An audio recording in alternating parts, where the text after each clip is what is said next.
Après 2 semaines de trêve internationale, Bordelais et Rochelais renouent avec le top 14 pour l'un des chocs de cette 20e journée entre deux concurrents affirmés aux phases finales.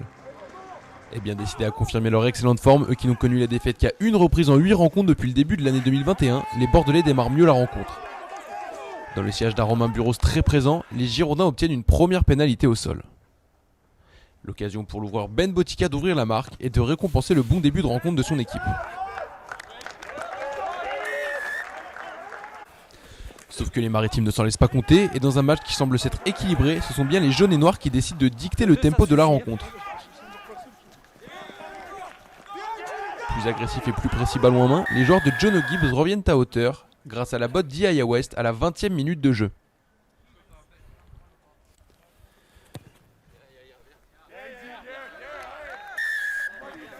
En fin de première période, une nouvelle pénalité de l'ouvreur néo-zélandais permet même aux Maritimes de prendre l'avantage au score. Au terme d'une première période finalement assez brouillonne, entre deux équipes décidées à ne pas se découvrir, les Rochelais mènent donc 6-3. De quoi imaginer une révolte girondine au retour des vestiaires? C'est finalement tout le contraire qui se produit, et moins d'une minute après le début de la deuxième période, ce sont les Rochelais qui se montrent les plus dangereux. Et après une magnifique passe en +1 de West pour Favre et un relais impeccable de Dylan Leeds, l'arrière sud-africain file inscrire le premier essai de la rencontre sous les perches bordelaises. De retour d'une blessure aux côtes qui l'a éloigné des terrains pendant près de 2 mois, Leeds débloque donc le compteur rochelais au terme d'un mouvement de plus de 50 mètres. De quoi donner des idées à Christophe Furios, décidé à ne pas laisser échapper cette rencontre. C'est sans compter sur la détermination rochelaise, et 8 minutes après le premier essai de la rencontre, c'est à nouveau Iaya West qui se montre décisif en décalant Levani Botia d'un parfait rasant dans le dos de la défense. Lancé, plus personne ne reverra le centre fidjien, qui inscrit alors le deuxième essai de son équipe.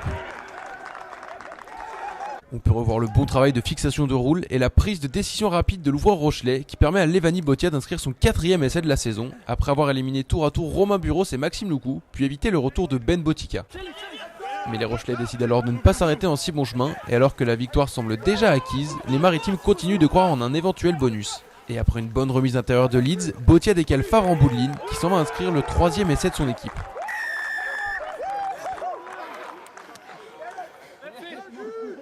On revoit la passe sur un pas de Doumerou et la bonne remise intérieure de Leeds pour Botia, qui permet à Favre d'inscrire son 2e essai de la saison.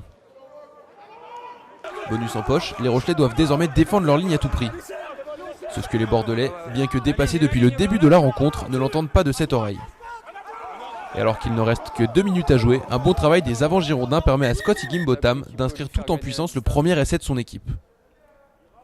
Au terme d'une rencontre qu'ils auront donc dominée, les joueurs de John O'Gibbs s'imposent donc finalement 26-11. Mieux, en disposant d'un concurrent direct aux phases finales, les Maritimes confortent leur 2e place au classement. Les Rochelais tenteront désormais de confirmer ce bon résultat par la réception du Loup le week-end du 16 avril. De leur côté, les Bordelais réalisent la mauvaise opération de la 20e journée et devront impérativement réagir sur la pelouse d'Agen dans 3 semaines.